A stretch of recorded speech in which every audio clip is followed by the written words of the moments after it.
everybody. Welcome to No Vacancy Live. I, of course, am Glenn Hausman. We got the one, the only incredible Anthony Melchiori with us. Anthony, I don't know about you, but I'm super excited to be here at Virgin Hotel Las Vegas. Wow, what a difference a year or two makes. Listen, there's something about the Virgin name. Once you hear that they're going to have a hotel in Vegas, you just get excited. Like everything else, all the other hotels that are opening kind of goes away because you just want to experience that. And I experienced last night the hotel room, and it was fantastic. It was one of the most comfortable sleeps I've ever had in a hotel in my life. Right, so today we're going to be talking with Richard Bosworth, who owns and operates the hotel. But to get us started, we are going to be talking with Mr. Joe Heston. He is the general manager of the Mohegan Sun Casino here over at the Virgin Las Vegas. How are you, sir? Great to see you. Doing well this morning. I'm glad you got me early in the morning Vegas time because the temperature is still sensible today. I know. We are sitting outside, and what is it? It's only about 275 degrees out today, so pretty calm. Yeah, that's why I'm not in a suit. I thought that would have been a really bad idea. And just for everybody knows, we're literally sitting right next to each other because everything's back to normal. It really is, and I'll tell you, Joe, it must feel really good for you for things to get back to normal. Now, the last time I was here in town was June 3rd of last year when one of the other major casino resort companies reopened their property. What a difference a year makes. I feel like it is almost normal, Joe. It is, and it's exciting to be back to on the way to normal, I'll describe it as. Yeah. And what I mean by that is that it's only been several weeks now where guests could move about in Las Vegas without a mask on, without being overly concerned about social distancing. All of those things remain important for those guests who may not yet have been vaccinated, but nonetheless, the community and the business environment and Vegas is coming back to normal. Big time. I mean, I'm hearing about some of the crowds are bigger than people have seen before. I mean, I had a friend that came and said, I've never seen Vegas busier. Busy is the watchword. There's plenty of pent-up demand, and I think guests are expressing that by showing up in Vegas, finding their way out of their homes and into a fun and exciting environment, the entertainment capital of the world, and truly the destination capital of the world. Vegas is back. So we want to geek out a little bit before we really talk about anything else. And we're always, anytime I walk through a casino floor, I'm sitting at a poker table or a blackjack table, I'm always interested in why it's designed or why it's formulated the way it's formulated. So what goes into, when you did this casino floor, what goes into that? Like, what goes into the making of a casino? And just before you say that, you joined in February 2020, so you really were there at the important time to help plan out how everything would go. Please take it away. That's correct. And of course, keep in mind that this resort, Virgin Hotels Las Vegas, and now their partner, Mohegan Sun Casino Las Vegas, we occupy a footprint here at this resort that pre-existed. So if we back up through the storied history of this resort, the casino was present, the hotel was present, the restaurants were present. What we needed to do was reinvent, reimagine, and repurpose the space. Right. So how do we do that? Formulaically, we ask ourselves, what does a guest want? Certainly they want an array of table games, whether it be blackjack, baccarat, roulette, whether it be dice, whether it be any of the many carnival games that people enjoy.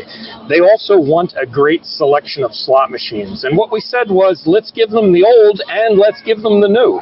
This resort, again, occupied this location for 25 years. Right. Let's keep those tried and true games that have lived on in consumer sentiment and consumer desire since the beginning. Let's keep those.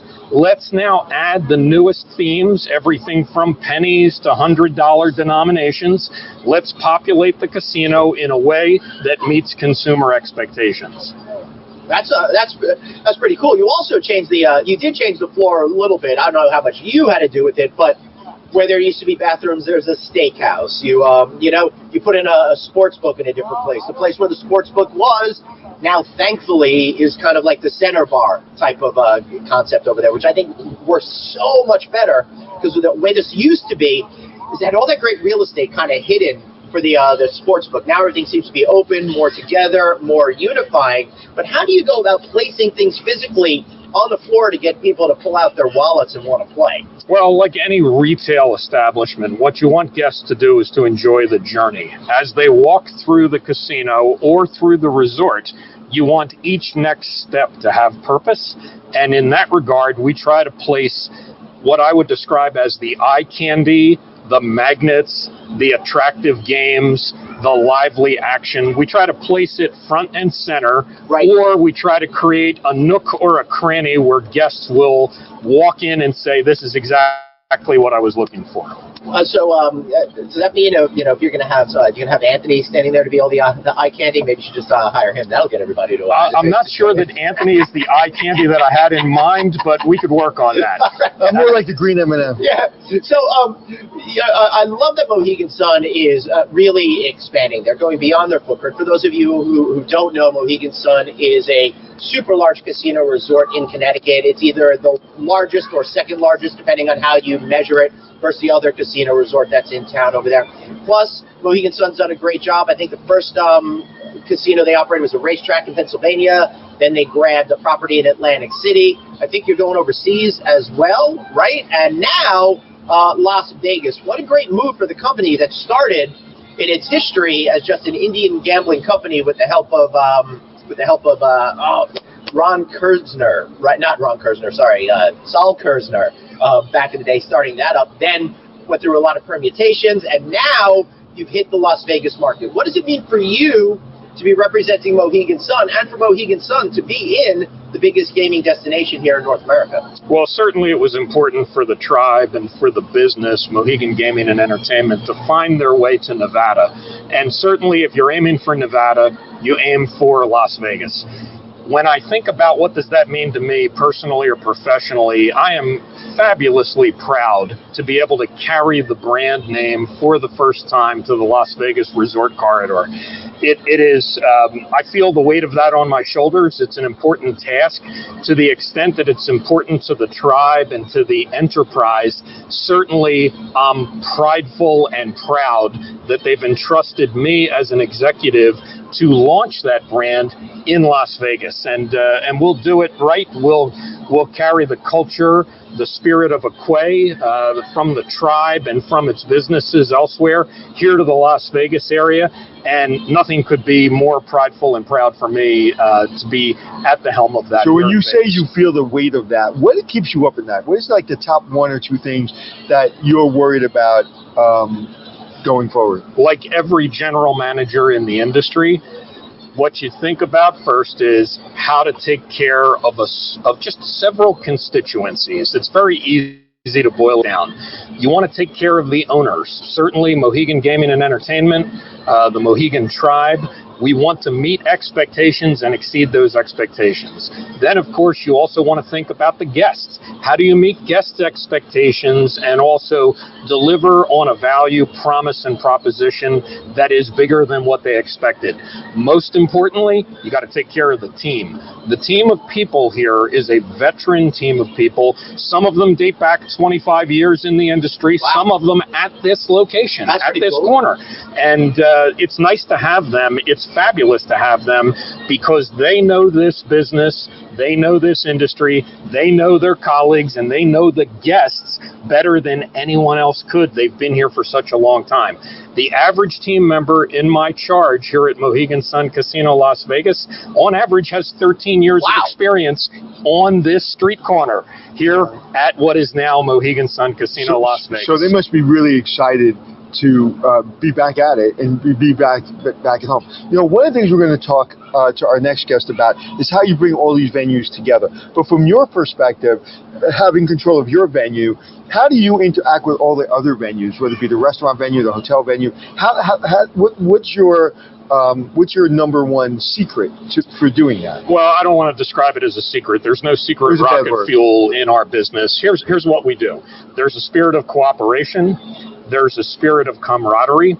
There's a spirit of respect. And what we need to do is just bundle that every day so that when I'm dealing with the hotel team, we are respectful, cooperative, collegiate buyers of hotel rooms. When I'm dealing with the restaurant entrepreneurs, we are also respectful, collegiate partners in this business. When I'm thinking about the showrooms, whether it be 24 Oxford, or whether it be the theater, or whether it be the pool venues here in the summer season, again, we are respectful buyers of those products and services. As long as we keep the concepts of respect, cooperation, and a collegiate air about it, we all find our way to good results. Right. And you couldn't have said that any better, because when you have such a huge project in Vegas with the Virgin Hotel name on top of really everything, I mean, there is a responsibility to ensure you work with everyone. Because when people are flying to Vegas, they're staying at the Virgin Hotels, they don't realize all the things you just said, what goes into that. They just know that I'm going to the Virgin Hotel and it better work. And frankly, the guest doesn't have to be concerned about that, because they don't need to know all the inner workings of partnership, organization, right, entities, structure of a corporation. What they need to know is service and seamless delivery. They're looking for a casino experience here at Virgin Hotels. Well, it just happens to be Mohegan Sun Casino Las Vegas. We're proud of that. They're looking for a great dining experience, whether it be One Steakhouse, whether it be the Kitchen at Commons Club, whether it be Cassi Beach. They're looking for a good, reliable, trustworthy, and fulfilling experience. Whether they're coming to the pool or the showroom, the same is true. And I should say right now we're coming at you from the patio of Cassi Beach Restaurant here. But Joe, we're getting real low on time with you, because we're going to have to move on to our next interview. But I have to ask you this particular question.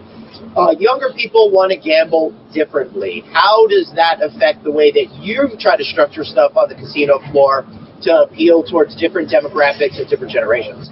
Here's an important dimension of that. You hear guests and industry pundits all the time now talking about skill-based games. I want to remind everyone that has a chance to listen to this and watch this podcast, skill-based games have existed in casinos since the dawn of time. Blackjack is a skill-based game. That's right. If you're a good blackjack player, you have an edge. Video poker, skill-based game. If you're a good video poker player, you'll find a game that you can get an edge. What I remind everyone, whether it's the older generation, whether it's the newest generation of guests that enjoy casinos, come and enjoy. We've got something for everyone at every price point and every level of entertainment that a casino can offer. What's your favorite game to play? My favorite game to play is blackjack. It's a game, again, I mentioned it's a skill-based game. With enough knowledge of the game, you can carve out a slight edge as a consumer. You asked me a few moments ago, what keeps a casino operator awake late in the hours of the evening or in the wee hours? Blackjack keeps me awake at night. You don't want to see Dana White playing blackjack if you take I've dealt to Dana for years and years and years. Happy to take his money if he offers it.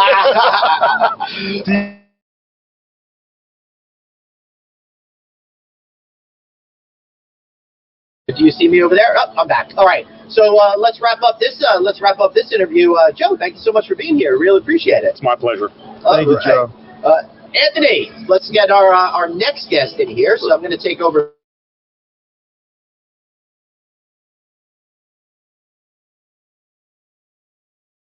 What we're doing right now is just switching up. We got me out so they wouldn't see you. The owner. It was a pleasure Coming in over here. Hey, boss. Who has the guts to be wearing? Hold on.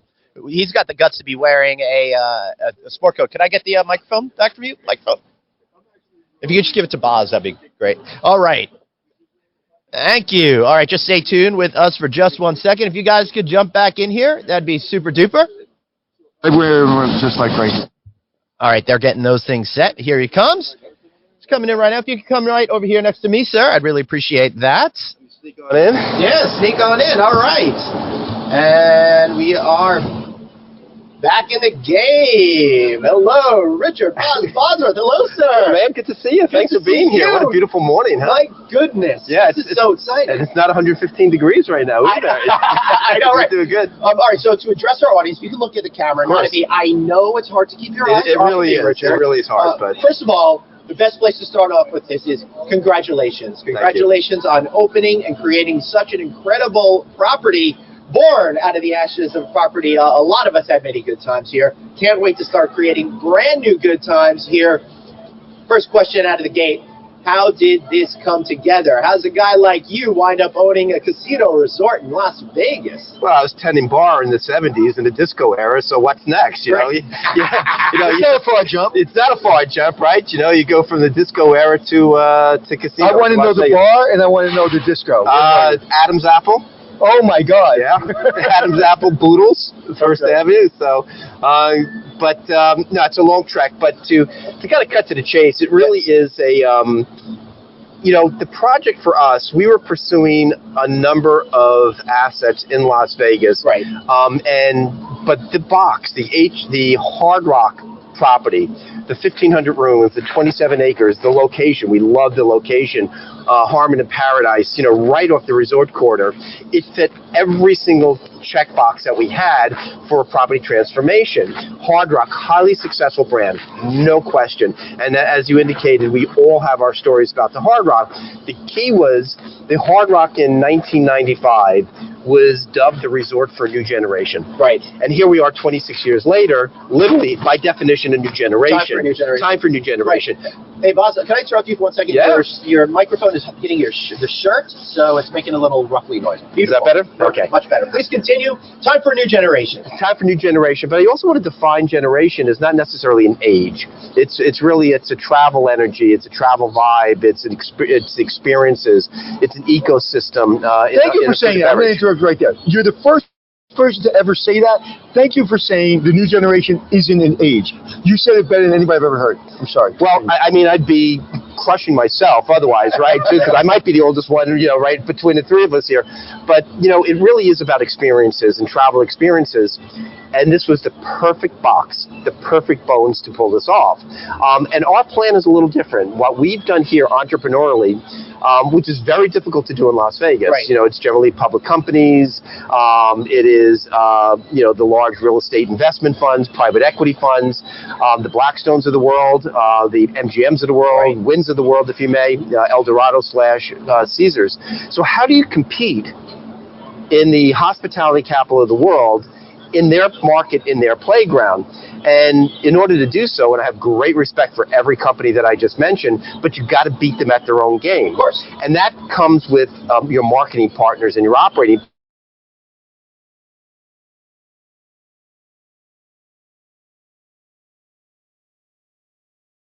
basically play on an even playing field with the MGMs of the world. You got to come in armed, and you got to come in armed with marketing and data, and you got to come in armed with the right operating partners who have an alignment of interest, and that's what we did here. So just to go back, and I want to, not only people coming into the industry, but even very seasoned people in the industry, I want them to understand the seed.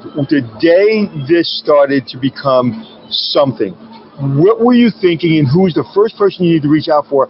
And from a money standpoint, so your company basically is a finance company. Your company is the one that raises the money and then goes out and finds these partners. Explain that to the audience. Yeah, we're actually a little bit more in depth than that. I actually office on property, and JC Hospitality, who's the ownership group of Virgin Hotels Las Vegas, actually acts as the overall property manager. We keep in mind we have 13 different operating partners on property.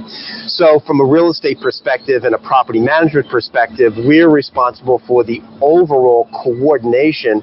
I often refer to us as NBA All-Stars. Right, you got 5 players that you can put on the court, everyone completely capable of being successful on themselves, by themselves, but you can only put 1 ball on the court. You can't put 5. So we're the group that makes sure that everybody is coordinating and is working in one alignment of interest with one common goal and one voice. So that really becomes our day-to-day responsibility here on property. But to answer the question, we were looking at another property in town when we had the opportunity to acquire the Hard Rock, and some of the team was already engaged. I was engaged with Mohegan, I was engaged with Hilton, and we're part of the Curio system, and knowing that the other project we were looking at was close to 4,000 rooms, and the Hard Rock, former Hard Rock, only 1,500, right? Any other market that we could talk about would be the largest property. Right. Here it's a little puppy. It's quaint. It's quaint. It's quaint.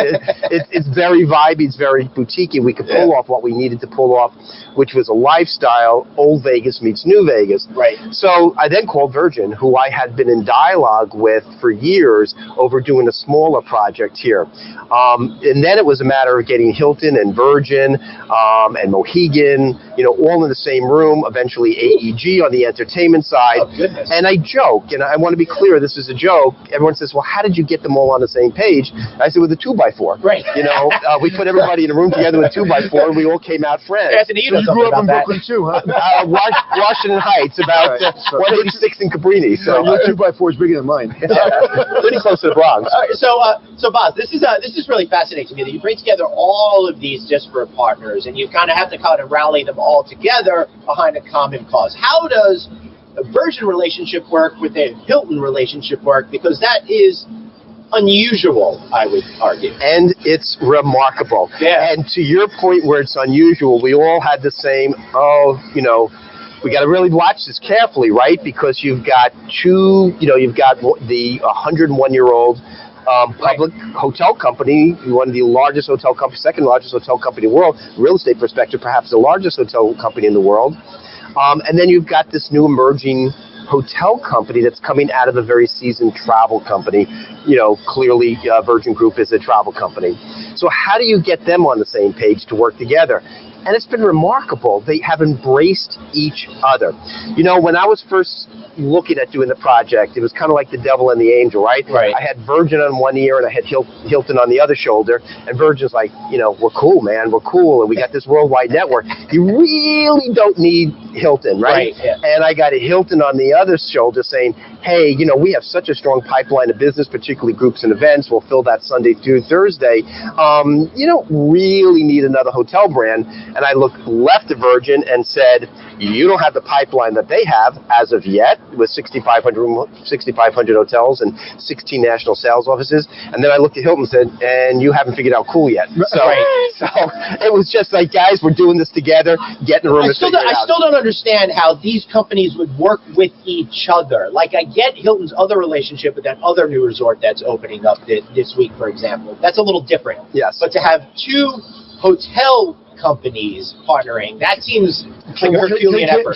Can I take a shot at answering that? Oh, yeah, man. I'm going to take a shot at answering that. It's Vegas.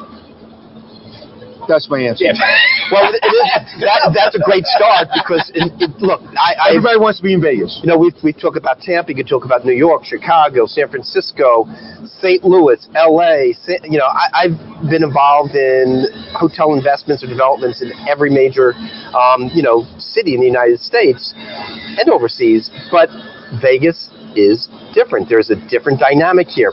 We refer to TRevPAR as opposed to RevPAR. Right. And that's, I think, where it starts. Right. Let's just explain that. It's the total revenue per room and stuff like that. So you're figuring in, I guess, gambling and food and beverage and all of that kind of stuff as well. You have to. It's total property yielding. It's just not room revenue, yielding. And Bob, sorry to interrupt again, but for hoteliers out there, this is something that we've been preaching that you need to be focused on a lot more. And Virgin has excelled at getting people to spend more money than some other brands. Sorry, please continue. No, thank you. I appreciate you pointing that out because we have to yield total property revenue, not just one segment of it. And we have many different segmentations of customers here, whether it be conference, whether it be leisure, whether it be food and beverage, whether it be entertainment, whether it be retail, whether it be gaming. You just heard, Joe, a captain of the industry, Joe Hassan, speak to that.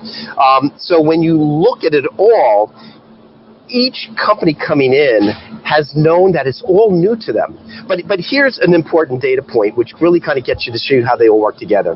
When you look at the Hilton Honors Program, 115 million active members, you look at 60 million worldwide travel customers throughout all the different Virgin groups. When you look at the 15 plus million active players with Mohegan, you look at AEG that's managing some of the world's largest arenas, and not to mention Hakkasan Group with Casa Calavera, Morton Group with One Steakhouse. I can go on and on and on across our entire food and beverage operation.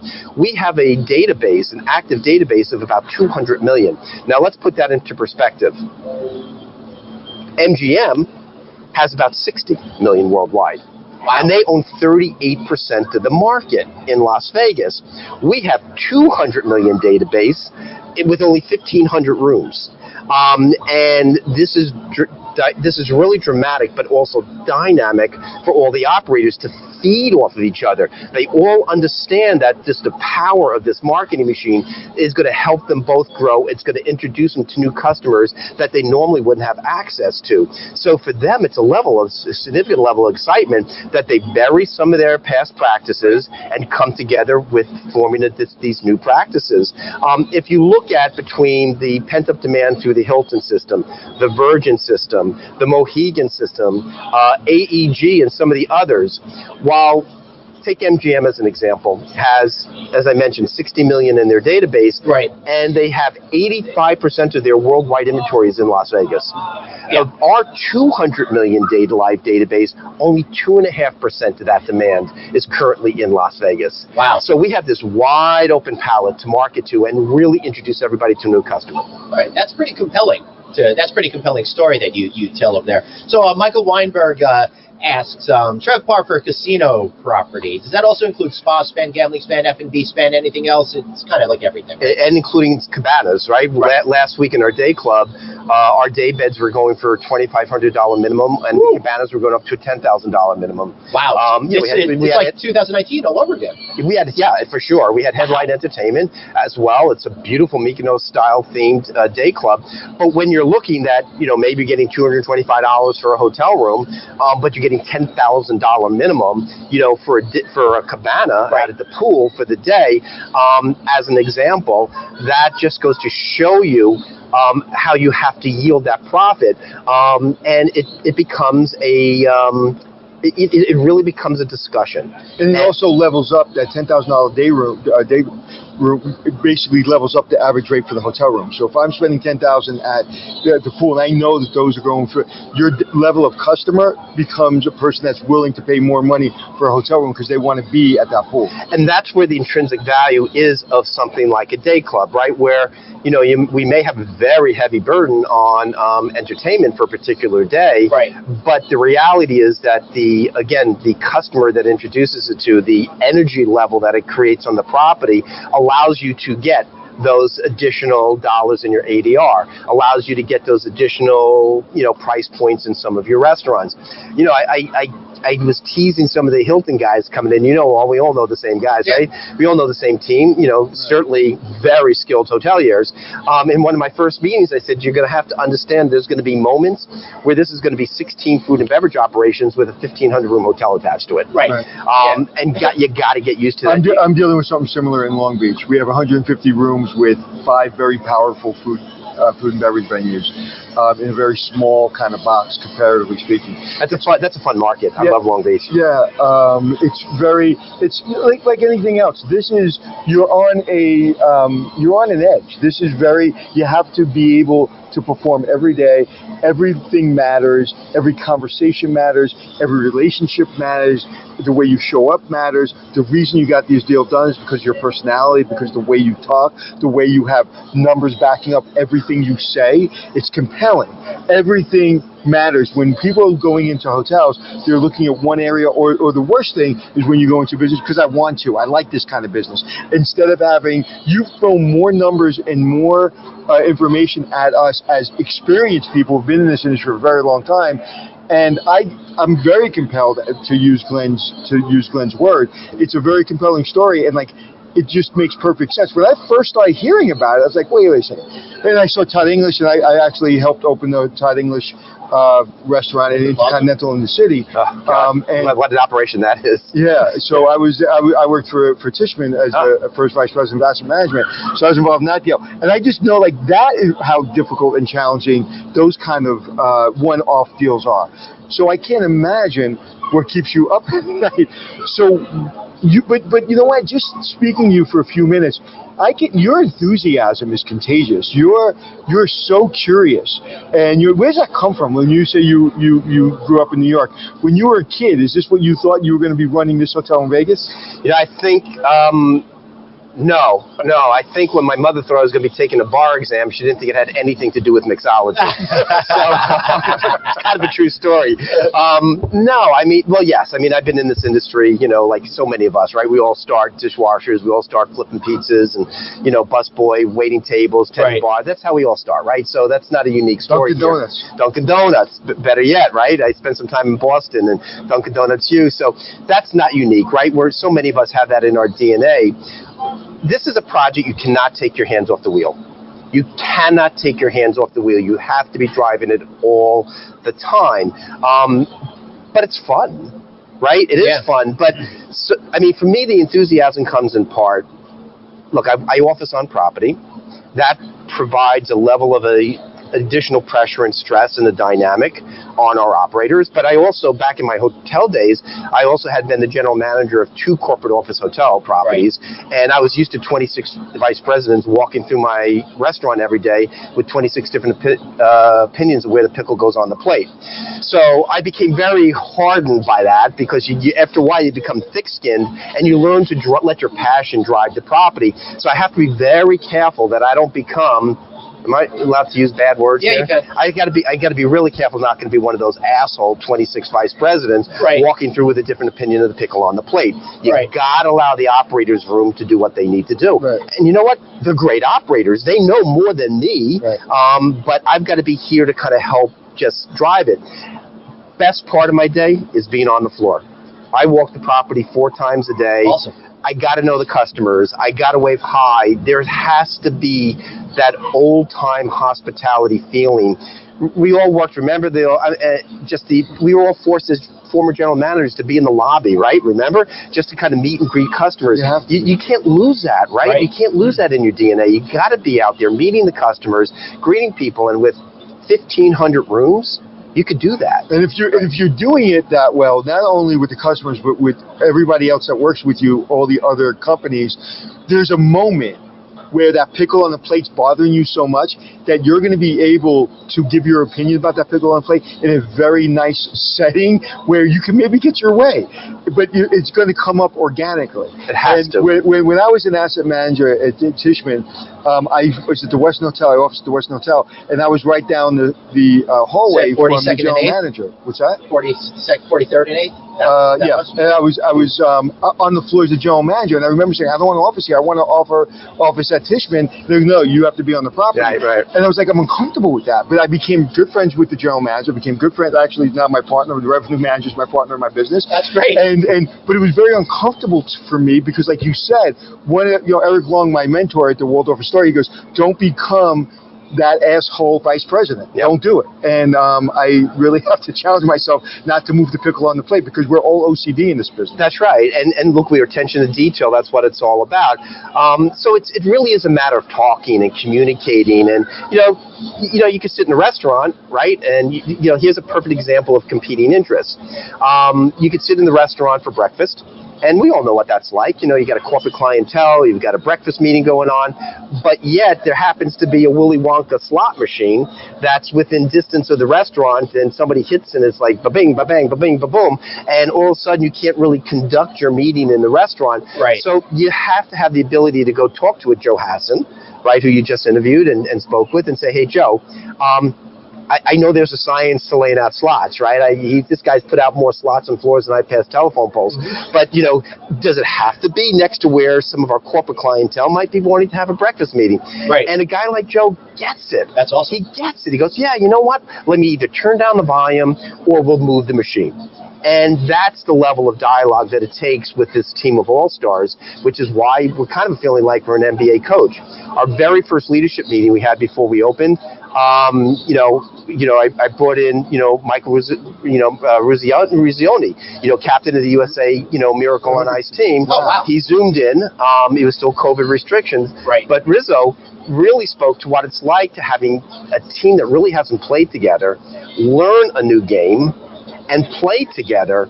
And that's what it's like. They have to work as a team, and they're doing it. And I'm so proud of all of them. Every person on the team has to be ready for the show. I always talk, when I'm building teams, the first thing I talk about is like, we're in the big leagues. You have to be ready for the show. If you're ready for the show, then you'll figure out the rest, because everybody else on the team is at your level. So if you're at a different level, then you probably don't come to the table. So everybody you're talking to at that table, everybody in that executive room, like you said, he's put in more slots than a telephone company put in telephone poles. That's the price of admission, and that's where teams and organizations make a mistake. They put the people that's supposed to be in the room with people that should not be in the room. Right. And that's where and that was your job, to make sure everybody in the room belongs there. And just to continue and keep that energy going. Perfect example, we're sitting in this beautiful restaurant here at Cassie Beach, right? I mean, it's gorgeous, and it's killing it, by the way. It's really become a heartbeat. Anthony's going to show us around. All right. So keep going. So Nicky Mathers, he's never operated in a hotel before, right? This is a management agreement, never operated in a resort.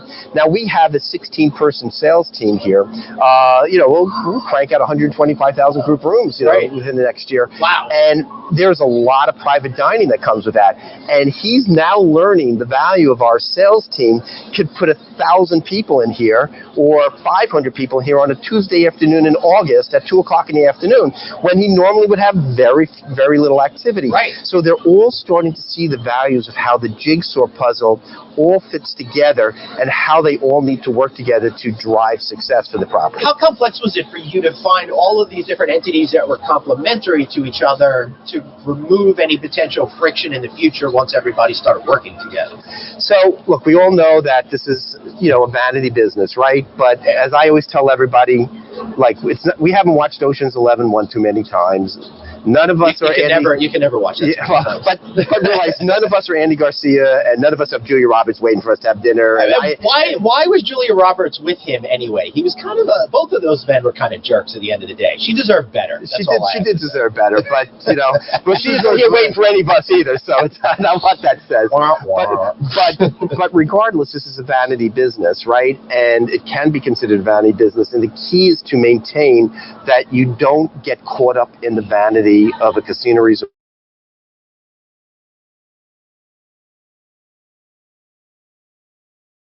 Where they came in and they imploded because they couldn't maintain that level of discipline in Las Vegas. And you have to retain and maintain discipline in Las Vegas. We're not here to party, we're here to work. And as part of that, it's like you want the egos of these different organizations to be brought to the table, because these egos really make them work.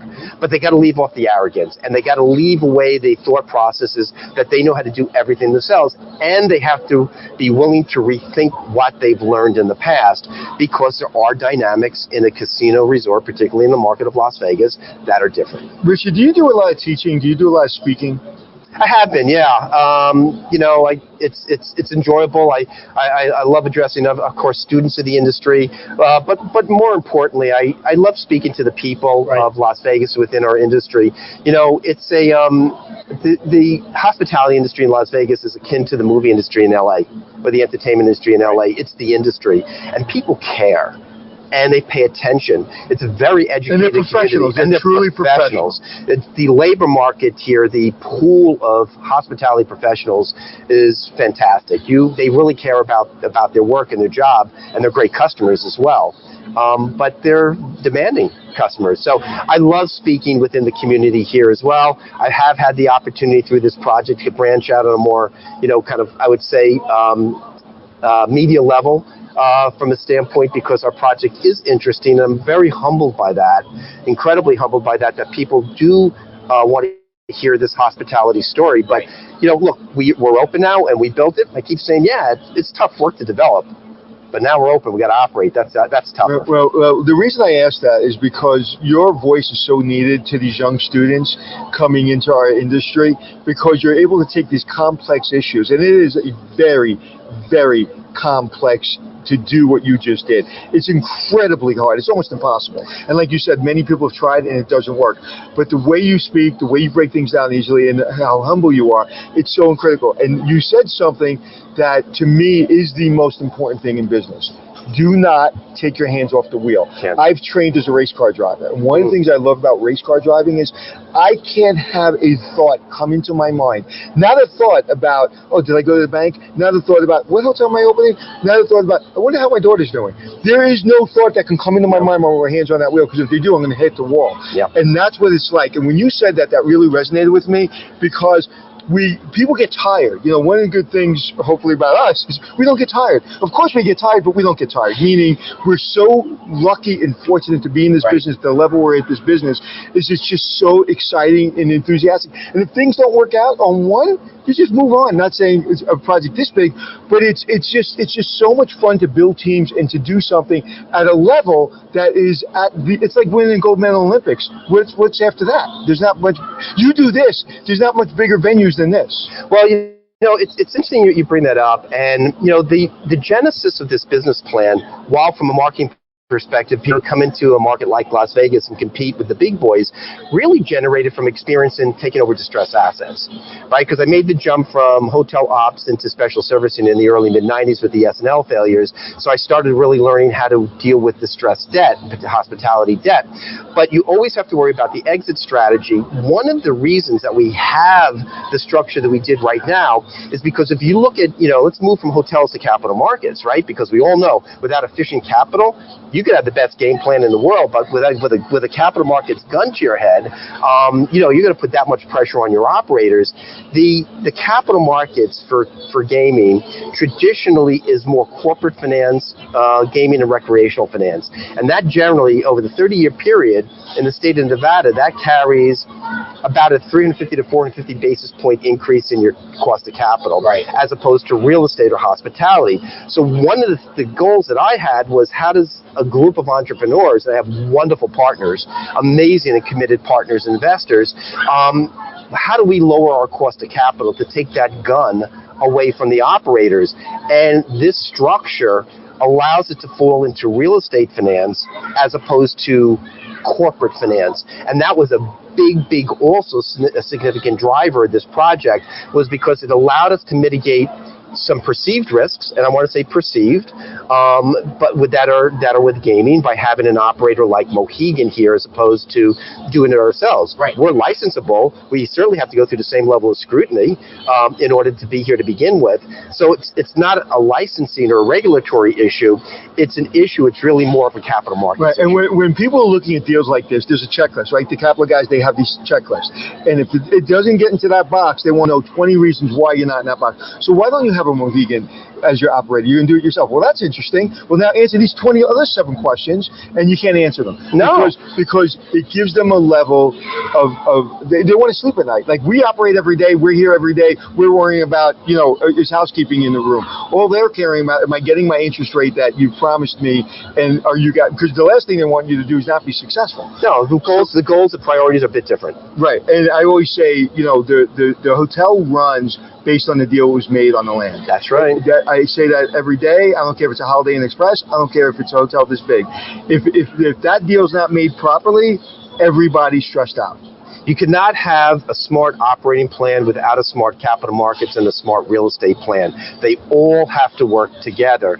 And again, that was one of the keys to this. And I think it was one of the ways that, because it's very hard to finance in this town. I mean, look at the way the private equity works. First off, the general cost to build a casino resort right now, because you have to chock it full of so many amenities, is about $1.5 million a key.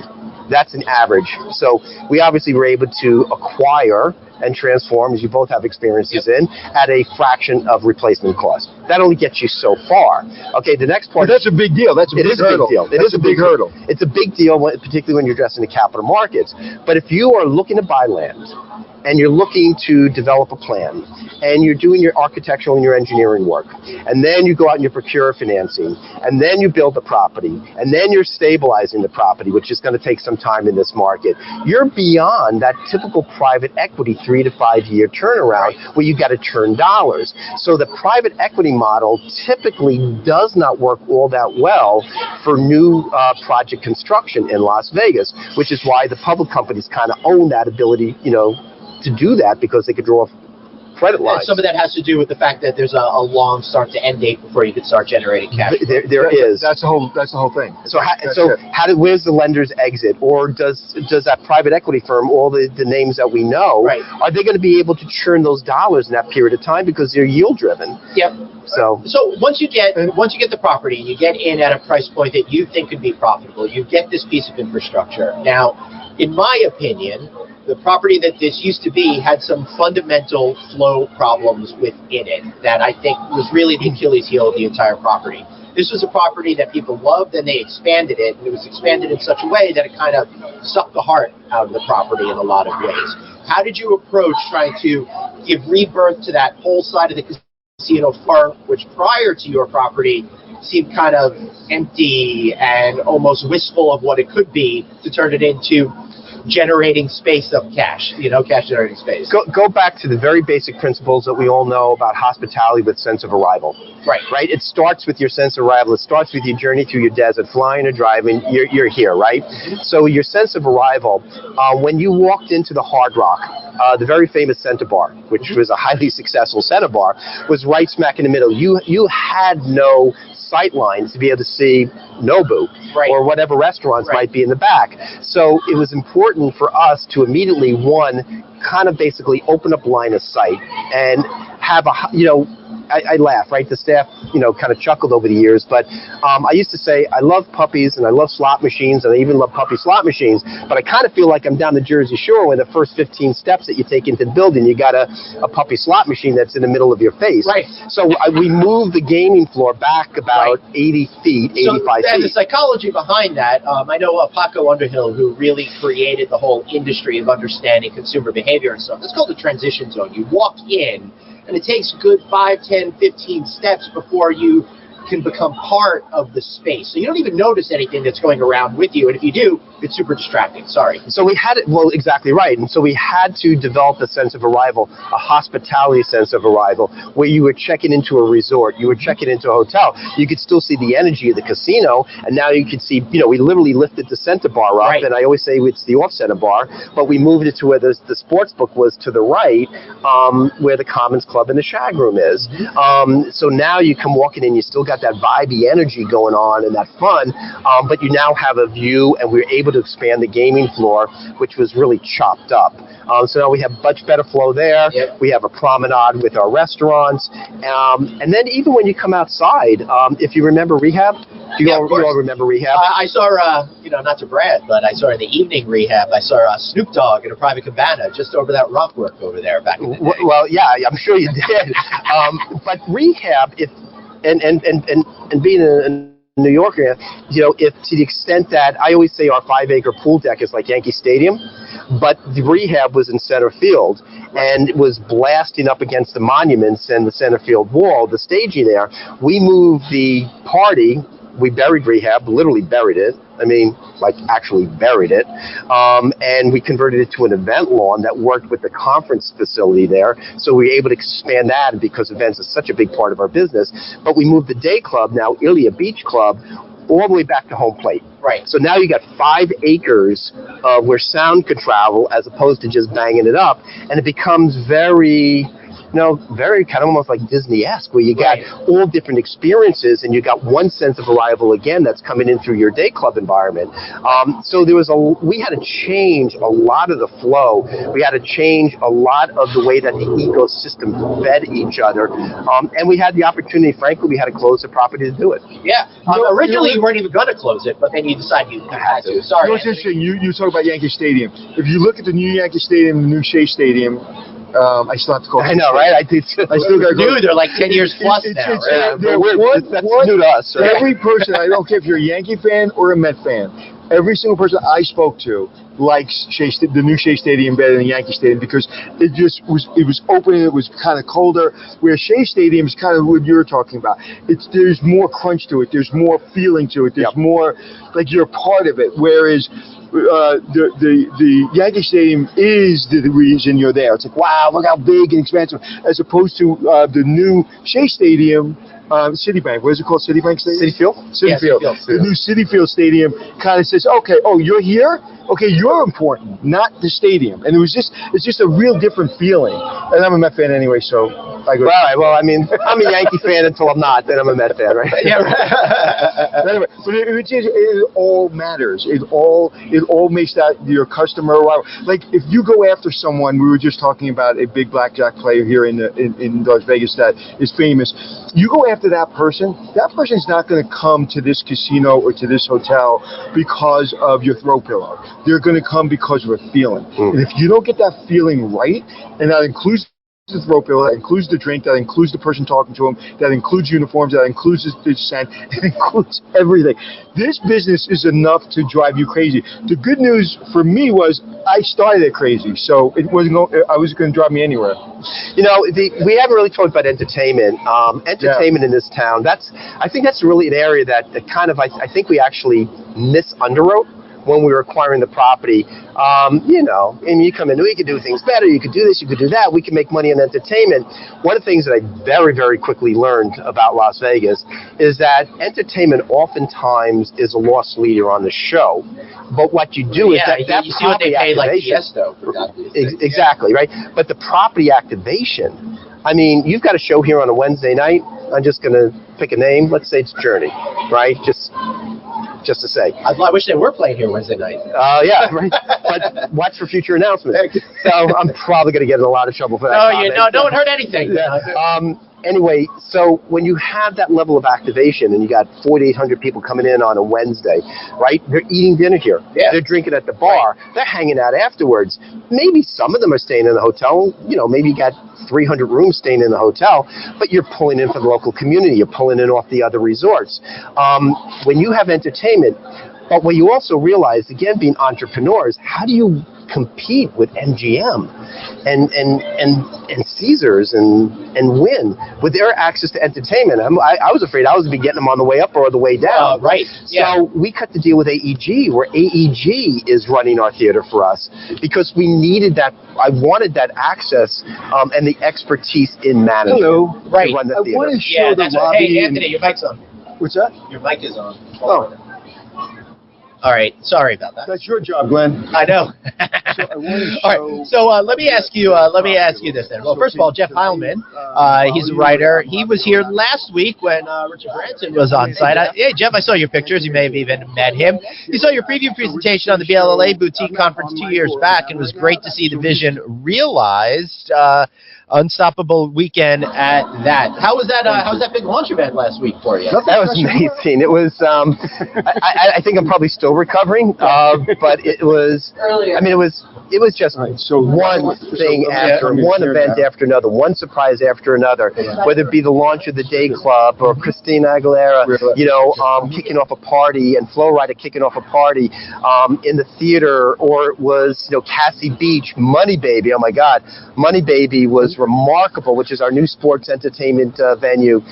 Beautiful. I could just keep walking around throughout the property. Jeff, thank you for being here. I wish we could have spent some personal time together, but it was, you literally just moved from one thrill moment to the other, and it was what we needed. Now, we officially opened the property on March 25th. We were under 50% restriction. We were under 6 feet social distancing. Right. But we wanted to get the property open. We wanted to start working some of the things out that we needed to get worked out. For a soft opening. It was a great time. Yeah. But last week was safe, right? Good. Restrictions are lifted in Las Vegas. Look at us here. We're sitting next to each other. We're vaccinated. We're feeling great. We are sitting next to each other. And I got to tell you, Richard, you really had a lot of luck. I mean, when you closed this property, you couldn't have asked for a better timing for that, all things considered, with the world falling apart the way it did. But you were able to not miss out on anything and reopen right in time for the rebirth of Las Vegas. Now, we got Anthony walking around the property over there. I'm not exactly sure where he is, but we get to see him on the go.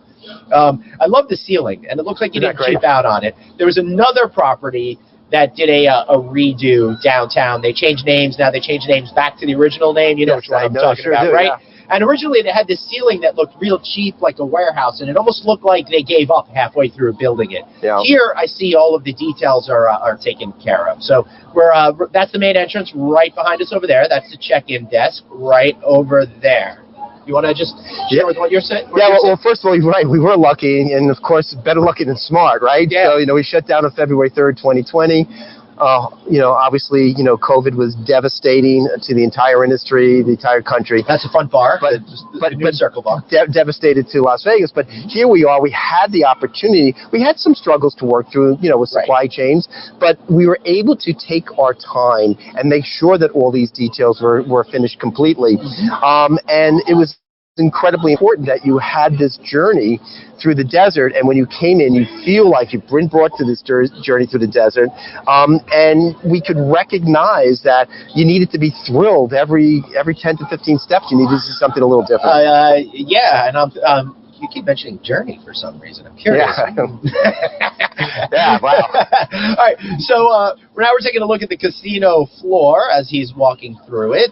That looks great over there. No move! All right, so we're in the original structure right now, right off the main casino floor. Anthony's looking really terrific over there. It looks good. Yeah, right? Yeah. So this is fun getting a tour of your property this way. Anthony on the move, Jesse is saying over here. All right, Pizza Place. Pizza Place was here beforehand. It was, That's the Ferraro family, a local family, owns Ferraro restaurants here, and they have Pizza Forte here, also locally, and also at the T-Mobile Arena. So as night fans, you get your share of Pizza Forte as well. But we have some local families to maintain local families here, operators. One of the questions I get asked, Glenn, is, did you bring in celebrity chefs? And we have some, for sure. Right? Todd English's Olives is opening here too. Great and wonderful. He's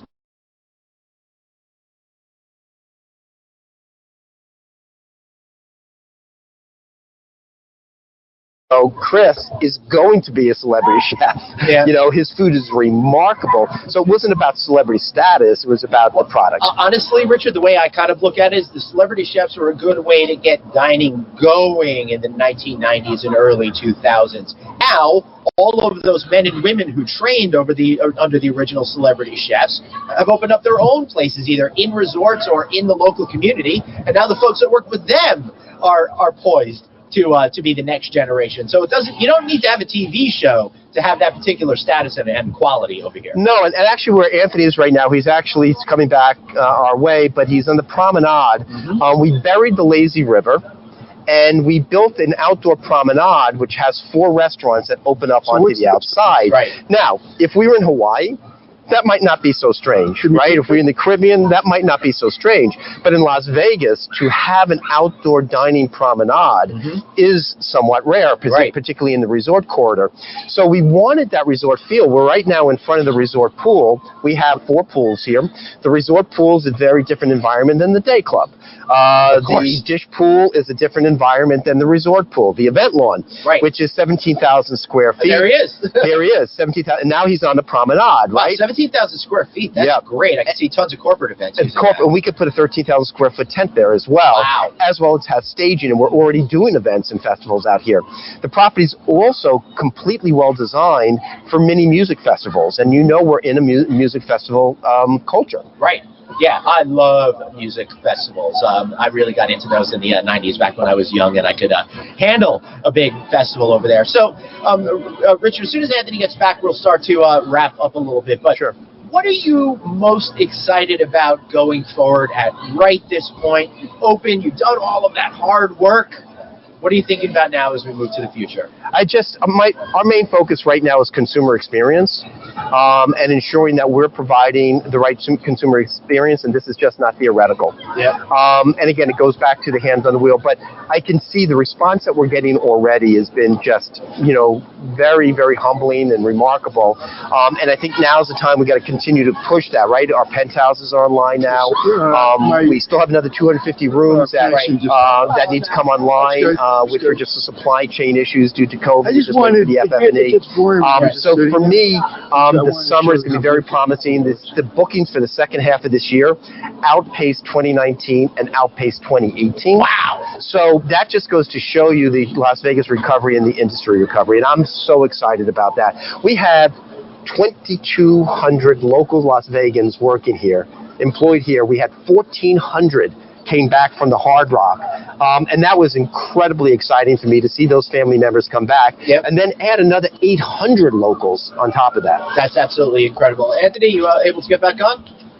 Can you talk? No connection. We can hear you. No connection. Well, we can hear you. We now can't I'm here. We can hear you, but we can't see you. Okay, hold on. Now I'm here. All right. How was that? Was that helpful? That was very helpful. We enjoyed that very much, and Anthony's going to pop back on right now. Coffee, but you're coming through. But you know, we would, but the line at the Dunkin' Donuts is so long. It's doing so well over there. Let's talk about Dunkin' Donuts. Yeah? Like one of these guys, you got to grow up with Dunkin' Donuts here. Dunkin' Donuts was here as a Hard Rock. It was a long-term lease. You know, and there was some questions. Gee, is that on brand with Virgin? And I'm like, you know what? Go see Dunkin' Donuts lines every single morning. You tell me what's on brand and what's not. Dunkin' Donuts, it doesn't matter. It's a hit, and it always will be. It's interesting you said that because I actually was going to mention it. I was like, I don't want to bring it up. I don't want to bring up something like, you know, that may be controversial. But that's what I thought. I was like, Dunkin' Donuts was not a Starbucks or something. Yeah, some nice to change. high-end coffee. But it does make sense because that's what everybody wants to. That's what everybody wants, especially on the East Coast. Now, listen, my first job was putting the cream in the little, the Bavarian cream in the donuts. So really? At 13 years old, that was my first job. I mean, the point is, right, it's okay, you know, that Dunkin' Donuts has been its own established brand. And, you know, look, the way it's presented and the way it just fits well within the property. It's right around the corner from After's Ice Cream, right, that actually serves donuts with ice cream in it. So it's kind of that confectionery little area of the property, but it is a hit. And when you have such a strong Northeast crowd, and you know, Dunkin' Donuts is out west now as well, it's very popular. Yeah, but this is what I like about it, real quickly. Yeah. You can go to the Thai English restaurant that's opening. You can go to the pool. You can get all this great entertainment, these great drinks, this great food, this great feeling. But you know what? Every morning when I'm in New York, if I'm a banker or whatever I do, I get up at 7 o'clock in the morning, I get off my train, I go for my Dunkin'. So the one thing that we're all used to in the morning is routine. Our routine gets screwed up after 9 o'clock, but before 9 o'clock, we have a routine. So that I can have all this, plus I get my cup of coffee, I get my cup of Dunkin' Donuts. And shame on us if we think that the consumer only likes one style, right? Right. You know, shame on us, because as you indicated, the banking community will get off the train and down on the street, and they'll grab their Dunkin' Donuts. It's a fabulous product, and it's a fabulous it's iconic, right? It's iconic in America. It's iconic to American breakfast. Why not have it? That's right. Vegas runs on Dunkin'. And I had my coffee roll this morning, and I'm feeling pretty good. This is my second cup of coffee. Excited to be up way too early Vegas time. Richard Bosworth, thank you so much for being here. Glenn, thank you. Anthony, thank you. This is a lot of fun. Yeah, man. I feel like we could talk to you for another whole hour. Okay, and before you leave, Richard, who's the one actor everybody tells you look like? Damn, I'm not sure anybody tells me I look like an act. He's actually he's a poker player, celebrity poker player, and he's on Billions right now, and his name escapes me. I know Gabe Kaplan. hey, well, welcome back, Connors. I'll take that. No, I'll take me the next one. He's actually a great poker player. Gabe Kaplan. But anyway, it was an honor, not only an honor to be here and for you to take time with us, but to hear how your mind works and just how everything just lines up. Because a lot of people in your position, they understand financing. They even understand turning around hotels. Listen, I made a living out of turning around hotels my whole life. That's what I've done, whether it be the Algonquin, all the hotels we've been involved in. But to be able to understand what that housekeeper needs and what that, big gamer, or gamer's a different word now, right? But that the person that's spending $1 million in the casino, what they need, and also what the investors need. It's just really, really great to hear someone with all of that in one brain. So it's a pleasure. Well, thank you. That's very humbling. And this is an industry that has a lot of experts, and you cannot go it alone. And there is a target on your back, and I know you love it right where it is, right? Because everybody in this industry is watching you. And somebody said the other day, it's like, Anthony, if you do that, there's a target on your back. I go, put it right there. Yeah, I mean, that drives us, right? So, but it's interesting about the Las Vegas community. Yeah, it's tough competition, but it's one of the greatest communities where we really do all support each other. You got Resorts World is opening this week, and of course, Scott Sabella, CEO, he was here for my opening. I'll be there for his We're opening. actually talking to him when tomorrow goes? Yeah. Yeah, Scott's wonderful. You be sure to tell him I said hi, and I will be at his opening, and I wish him the very best of luck. We are a community that we know that we want everybody to be successful. It's good for the community when it all works. So it's a very supportive community, and we all have targets on our back, and I accept mine. But it's, but it's different than, like, listen, I come from 30 years in New York City.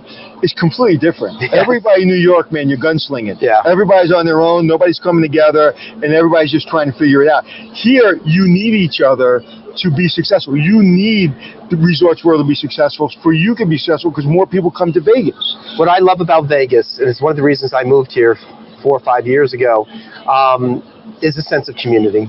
There is a sense of community here, not only just with residential and generally with the public, but from the industry. The industry is a community. Right. If you look at that other place in New Jersey that I won't mention, it was kind of, we're all in it for ourselves, and then you have 1 or 2 big hotels right now in that area doing well, and everybody else is is having a problem. Yeah. But it's a pleasure to be here. It's a pleasure to be with both of you. I'm really honored and humbled to be part of this. Thanks, boss. How can people stay here? How do we find you? There's a number of different ways. Call me directly. No, I'm not kidding. He'll be working in the reservations office. Don't call me with pickles on the plate. No, just you go directly to our website or call directly. If you're Hilton Honors members, you can click through Hilton. Is a great way of getting there. You can go to Virgin Hotels. So there's multi-channels here. But call Richard Branson. He'll hook you up. Call Richard Branson. He was here last week, as Jeff indicated, and he had a great time here. But either come directly through the hotel property website or directly through Hilton Honors. You'll find that. Click on, or go through Virgin Hotels. Beautiful. Well, thank you so much for being here. We really appreciate you. Thank you both. I really appreciate you. All right, just hang tight right there for 1 second. Let's just wrap up the show tomorrow, guys. Listen, no live show tomorrow. We're going to be recording interviews with Scott Sabella and some other folks over at Resorts World.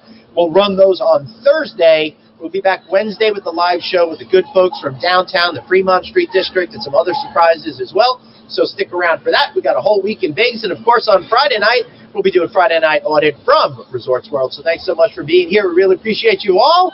Remember, you've only got one life, so blaze on, and what they say is, what happens in Vegas only happens in Vegas. Be kind to yourself. All right, see y'all Wednesday.